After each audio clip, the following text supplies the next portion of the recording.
Ladies and gentlemen, we take you now behind the scenes of a police headquarters in a great American city, where under the cold, glaring lights will pass before us the innocent, the vagrant, the thief, the murderer. We take you now to The Lineup.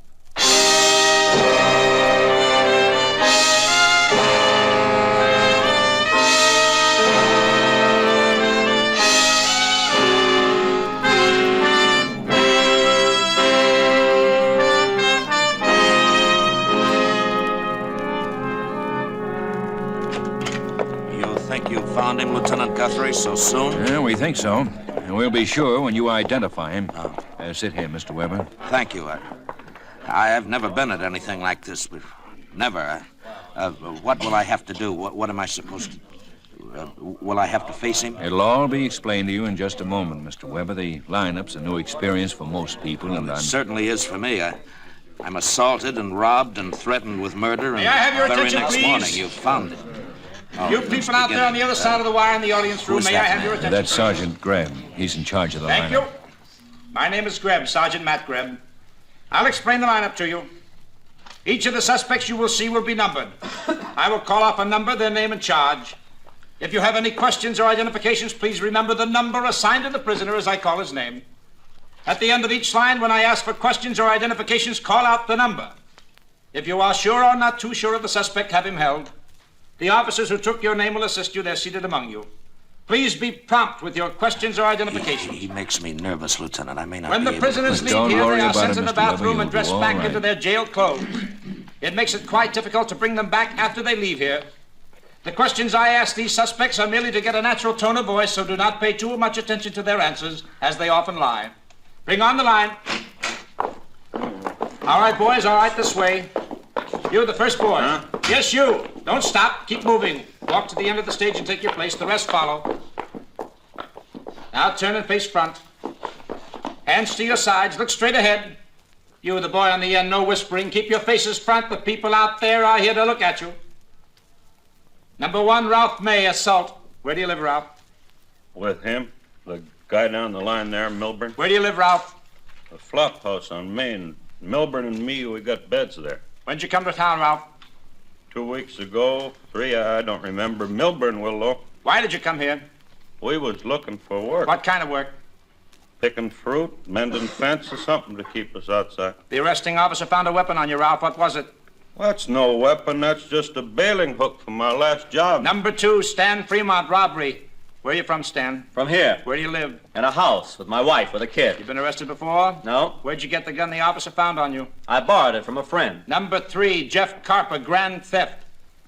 Where did the arresting officer pick you up, Jeff? I don't know. You don't know because you're a stranger here? I'm no stranger. Have we been meeting here regular for the past 6 years, Sergeant? I don't know because I was drunk. He found a gun on you, a police 45. Did he? Just a minute. Where'd you get the gun, Jeff? Who knows? I was drunk. Maybe it was a gift from Elmira. The car you stole, where'd you dump it? I stole a car? Number 4, Milburn Scott, assault.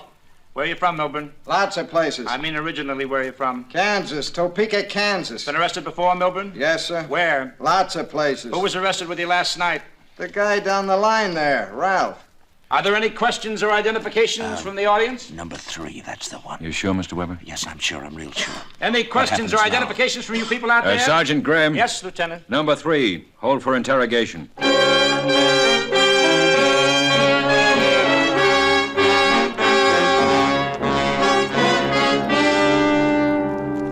Back again, Carper.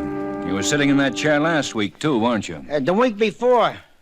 Don't get too eager, Lieutenant. Carper, you know what this folder is I've got in my hand? Sure, you wave it at me every time. The record of me versus police. The record of you versus the police. May 1937, conviction of petty theft, 1 year. January 1939, conviction of robbery, 3 years. August 1943, suspicion of assault. No conviction, Lieutenant. September 1943, suspicion of... Now, Lieutenant, that's one I don't like to hear about. Embarrassing. A man your age it ought to be. What was I yanked out of the lineup for this time? Grand theft, intent to do great bodily harm. Mr. Weber said murder. Now, wait a minute. Maybe we can throw in a kidnapping charge, too. Wait a minute. Oh, you're kidding, Lieutenant. Between 10 and 12 last night, it's charged you did all that. How much does those charges add up to? I mean, the total. With your record, you could get 20 years easy. 20 years, huh? Hey, what about slugging a guy and taking $4 from his wallet? What are you talking about? Jackrolling, roughing up and stealing. Between 10 and 12 last night, that's what I was doing. Only one customer, only made $4. You said in the lineup you were drunk last night. That was to protect myself. You're trying to tell me you committed a robbery last night between 10 and 12? Is that it? Yeah. I remember the time was 10:45 because I confessed I heist the guy's watch, too. $1 watch, I give it back. What guy? Put down on the record I'm cooperating this time. When I emptied the Fink's wallet, I saw the name Lionel Austin. Lives someplace in Clover Avenue. You check, huh? Well, we will. Matt. Yeah? Matt, get in here. Yeah, what is it, Ben? Man named Austin, Lionel Austin. He He lives in Clover Avenue. Yeah, on Clover Avenue. Find him. I want to talk to him. Yeah, find him. Lieutenant wants to talk to him. This Austin can get me off in only 2 years. Ben?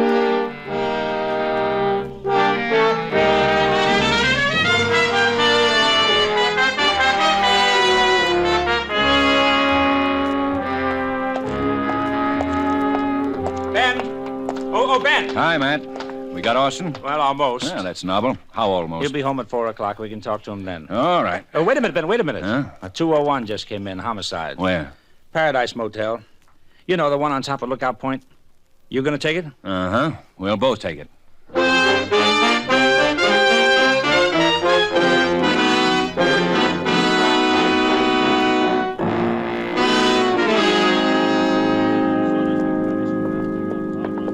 Hi, Ben, Matt. Hi, Doc.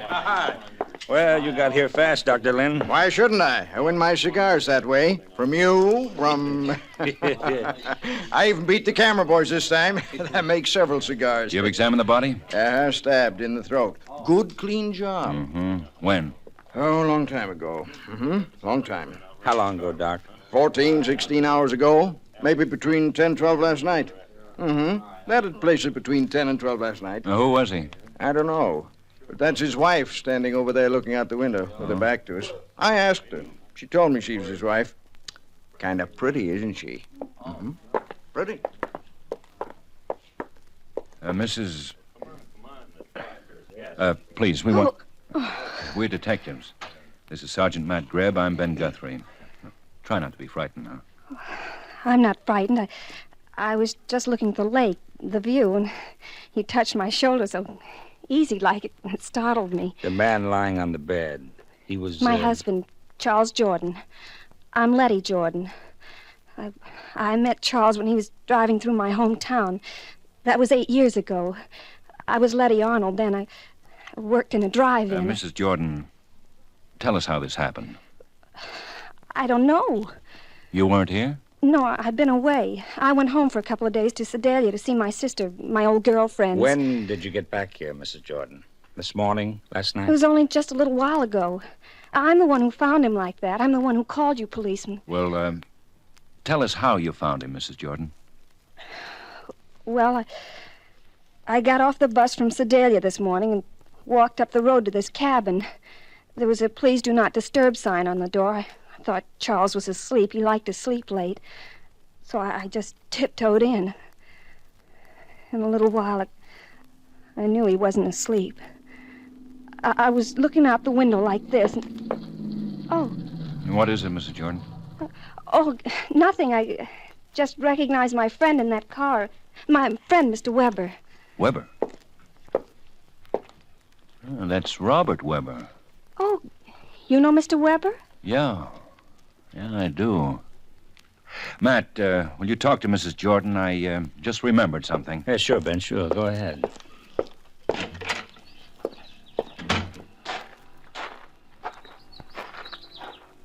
Mr. Weber. Yeah?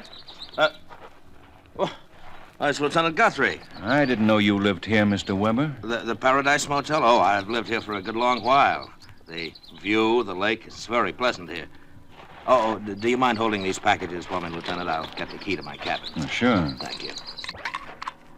There we go. Here, I'll take them now.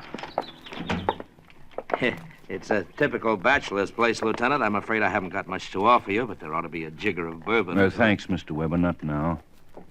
You, live here alone, you say? Oh, yes, yes. That makeup kit. What? On the radio there, the makeup kit. It's a woman's. And the initials are L.J. Who's L.J., Mr. Weber? I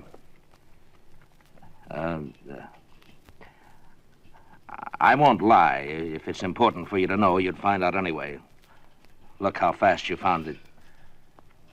L.J. stands for Letty Jordan.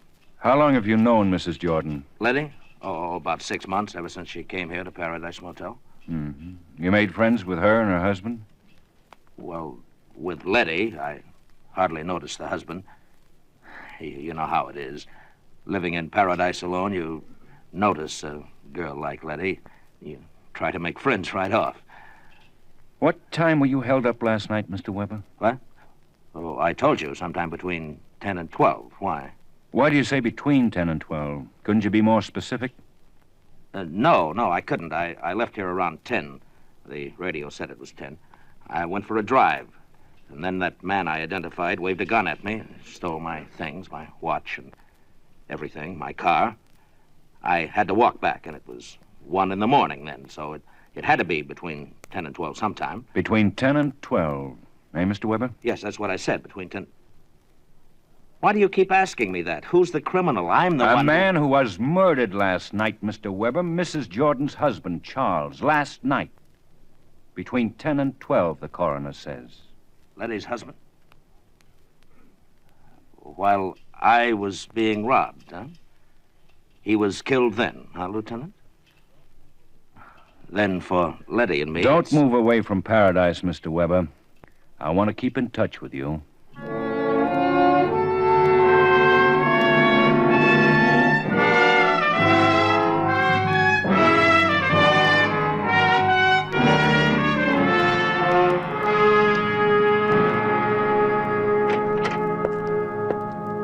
Oh, Ben. Come in, Matt. Come in. Sit down. You know what I think? I know. What I've been thinking, too. Only let's not jump at things, Matt. You figure Robert Weber's the murderer, don't you? Sure. Maybe. Look, Ben. Robert Weber drives his car out of town, abandons it. Reports to the police that between 10 and 12 last night, he was forced to drive his car out of town at the point of a gun. Had to hitchhike back. Go on. Then he comes to the lineup. Waits until a suspect with a known criminal record is questioned. Picks Carper, a suspect who can't account for his movements last night. So Mr. Weber points a finger at Carper and says, him. That's the man. Tricky. Yeah, tricky. Also the way it happened. I told you, let's not jump at it. Okay. No jumping. But admit it, Ben, it makes sense. Mr. Weber. Especially Mr. Weber. The way he made certain time was established. How many times did he mention the hours between 10 and 12? Oh, lots of times. And his motive. The old line, the classic. He's in love with another man's wife. Well, motive's there, all right. Well, start from there, Ben, with the motive. Man wants other man's wife. Kills man. Now, get an alibi. Weber does. Says he's being kidnapped, robbed, threatened at the time of the murder. Even tells us who does it. Jack Carper. Oh, brother. Well, let's not worry about it, Matt. We can prove it. Let's do it, huh? Well, we've got to wait an hour for Mr. Lionel Austin to get home. Yeah, if Austin confirms he was rolled by Carper at 10:30 last night, we've got a murderer. Name Robert Weber. Imagine the guy. Picking out a man in the lineup for an alibi. Saying he was being worked over by Carper at the time of the murder. Weber's a killer. A clever killer. Well, now, take it easy, Matt. We'll find out in an hour.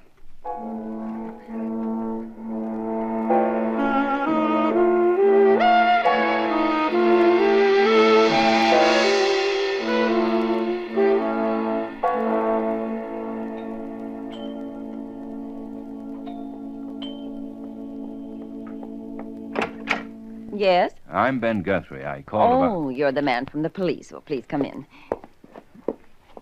I'm Mrs. Austin. I talked with you on the phone. I'm Lionel's mother. Won't you sit down? Thank you. Now, what is it you want to see Lionel about? Is he home, Mrs. Austin? Well, I'm his mother. Lionel would tell me anyhow. Well, is he home? Yes, he is. Lionel! Well, I still don't... Lionel! Yeah. Yes, what is it, Mother? This is Mr. Guthrie, Lionel. My son. Oh, Lionel? Hello, Mr. Guthrie. Yeah, Mr. Guthrie's from the police. But I didn't do anything, Mother. Well, of course you didn't, son. Mr. Guthrie, what is it you want with Lionel? Where were you last night, Lionel? Between 10 and 12. Well, I don't see what... Lionel. At the movies, where I told Mother I was going. Of course. I saw Louisa. Ruth Hussey was in it. I like her. Yeah, such a sweet, sweet girl. I saw it twice. Were you Jack Roll last night, Lionel? Was he what? Mr. Guthrie. That means thrown into an alley and robbed, Mother. Lionel, how would you know such a thing? Oh, they're crime magazines, Mrs. Austin. Right, Lionel? That's right. Lionel, it depends upon what you tell me. The police are pretty sure they have a murderer. They can be positive, depending on what you tell me. Were you Jack Roll last night? Were you? Me? Of course not. Of course I wasn't. Well, of course he wasn't, Mr. Guthrie.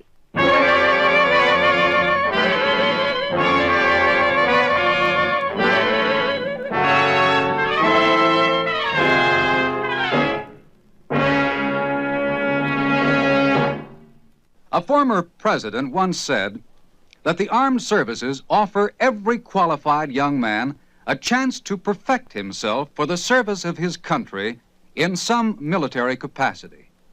The members of the armed forces can be proud that they are serving their country while performing their assigned military duties. As U.S. citizens in uniform, our military personnel have definite responsibilities to their God, to their country, and to themselves.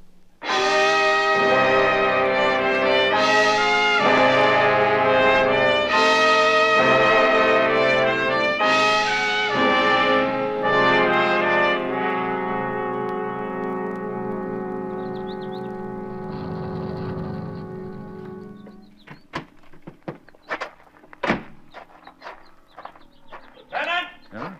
Lieutenant Guthrie. Where are you? Up here, Lieutenant. The dirt road to the left of the motel. That is, if you're looking for me. I am, Weber. I am.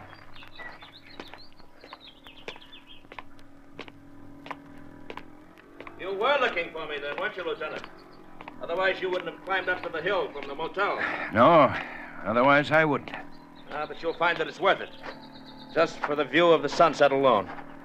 We're 300 feet above the lake here, Lieutenant. Weber, tell me again where you were between 10 and 12 last night.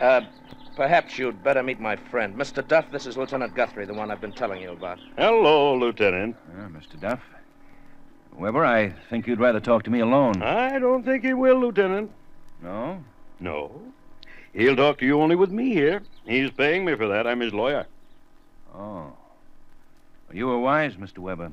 You will need a lawyer. But not for what you think, Lieutenant. For something else. Exactly, for something else. To protect him from you, Lieutenant. Oh? Exactly. It seems you're a great nuisance to my client, unnecessarily. You have disturbed my client's peace of mind, unnecessarily. You have made my client mentally ill with your allegations, your threats, unnecessarily. My client has had to consult a physician because you have too eagerly assumed that my client is, what, Lieutenant? A murderer. Ah, you admit it. You're prepared to arrest him for that charge? To suffer the consequences of a false arrest? Goodbye, Lieutenant. Say goodbye to the lieutenant, Mr. Weber. Don't bother. Maybe Letty Jordan will talk to me without a lawyer, Weber. Maybe, Lieutenant. But you won't find her here. Not at the Paradise Motel. Not anymore. Where? Is it all right to tell him, Mr. Duff? Mm-hmm. Try the Plaza Apartments, Lieutenant, on West Gladstone. This view. This breathtaking view. It's so peaceful. No, Mr. Duff?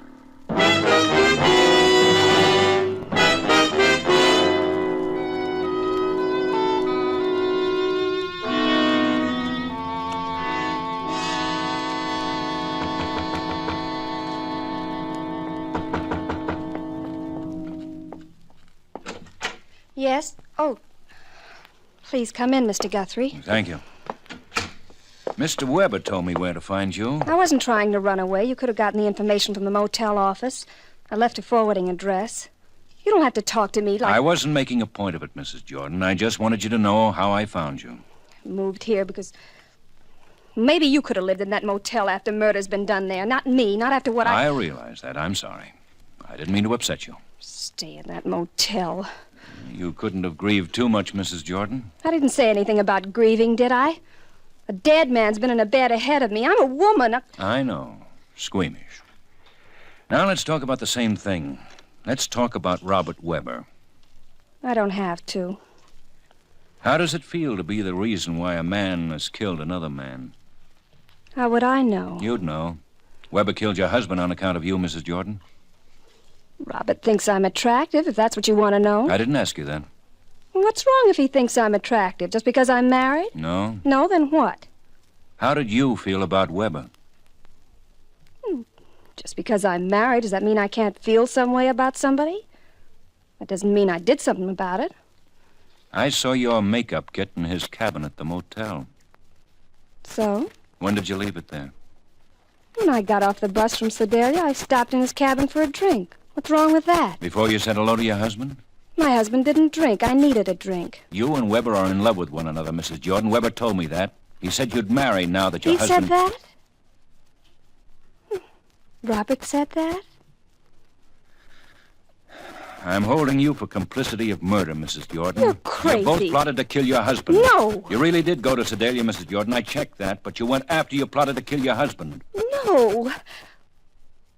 There have been cases of death verdicts for complicity, Mrs. Jordan. He said we should get my husband out of the way, but he was kidding. Weber killed him, didn't he? Didn't he? But I didn't plot anything with him, Mr. Guthrie.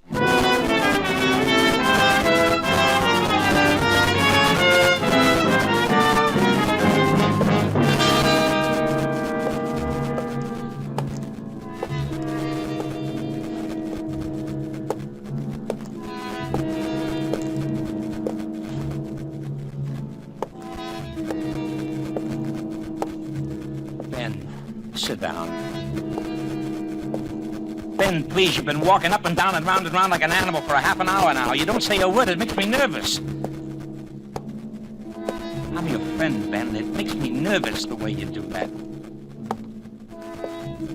I'm your friend, Ben, please. Weber killed Charles Jordan, didn't he, Matt? Uh-huh. You know he killed him. Well, don't tear my head off. I said uh-huh. Weber's girl, Letty, confessed he planned to kill her husband. Uh-huh. So he murdered her husband so he could have Letty to himself. Uh-huh. We could pick him up, charge him, try and execute him because he's a murderer. We could do that, but we can't. He's got an airtight alibi. Because he wasn't at the scene of the crime. He was being held up at the edge of the town. How do you kill a man when you're not there to kill him? How do you get... You know, if I were you, Ben, I'd bring that Carper in here again. Talk to him. Make him... Lieutenant Guthrie, an officer's here with Carper as you requested. Huh? Tell him to send Carper in, alone. Now, look, fellas, I confess that I cooperated. I like you guys very much. You've become very dear to me. But why do you break up my canaster? I already won 12 addresses from my cell intimates. Carper, that man you said you held up. I know. He said I got more often than $4. Why do chickens always say they got more feathers than they got? He said more than that. He said you didn't jackroll him. Nothing happened to him but a movie. Why, the dirty, low-down, conniving crook? What does he mean I didn't rob him? Let him face me face to face, and I'll make him confess to it that he... Oh, how evil can they get? Where was it you jackrolled him, Carper? Where? Where else for a chicken like that? Baker Street, where the lights are few and dim and like wet lipstick. Yeah. That's what I figured. Let's call on a boy and his mother, Matt.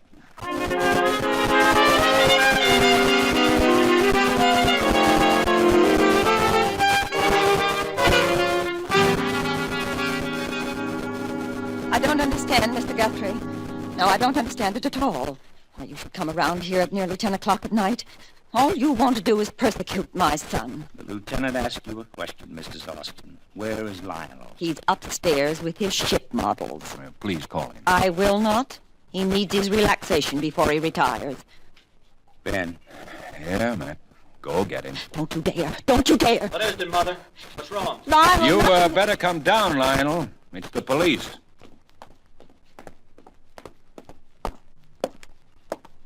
You don't have to talk to him, Lionel. Mother, don't get upset. I'll talk to these men. Why didn't you report to the police that you were robbed last night? I wasn't robbed. I told you that earlier in the day. I know you did, Lionel. But we think you're lying. My son never told a lie in his life. Not in front of me, anyway. Lionel, the man who robbed you, he was heavy set, wasn't he? Rough features, poorly dressed. I don't know what you men are trying to do. Mother, Are you afraid to tell the truth in front of your mother? If he was robbed, why shouldn't he have told the truth? He certainly would have told me about it. Wouldn't you, son? Of course. Lionel, why don't we go someplace? You, Sergeant Greb, and myself, and we can talk this thing out. Well, my son has no secrets from me. All right. Tell us what your son was doing down on Baker Street last night. Well, he went to the movies. The theater's not on Baker Street. He went to the movies, all right. He said he saw the picture twice. But you didn't, did you, Lionel? You saw the picture once. It let out at 10 o'clock. That left you 2 hours to roam around Baker Street. Lionel. What is this Baker Street? What's there? Mother, Mother... Don't stammer. Answer me. Go ahead, answer me. Burlesque houses. Bars. A man doesn't have to know a girl to talk to her on Baker Street. Does he, Lionel? Were you there, Lionel? On this Baker Street? Were you there? Answer me! Answer me! Lionel! Answer me! Answer me! Answer me! Mrs. Austin. It's all right, I'll answer her. Mother, listen to me. What the man is saying is true. I was on Baker Street last night. I did meet a girl, and we had some drinks, and after that I was robbed. And I'll tell you something else, Mother. Last week I was there, too. I met another girl there. Let's go, man. That'll make you suffer, won't it, Mother? Now you've really got something to suffer about, haven't you, Mother?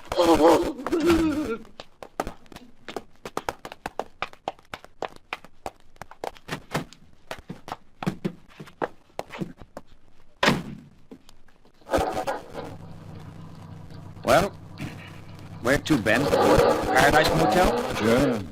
That's where the murderer is, isn't it? And take it easy, man. Let's enjoy the view.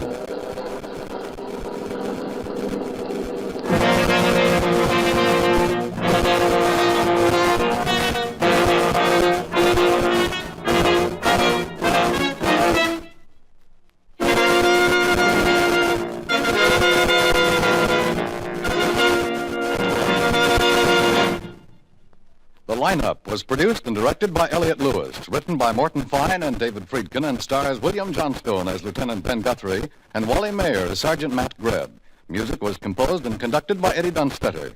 Featured in tonight's cast were Irene Ted, Alvina Temple, William Conrad, Leo Cleary, Jack Edwards, Lou Merrill, and Stanley Farrar.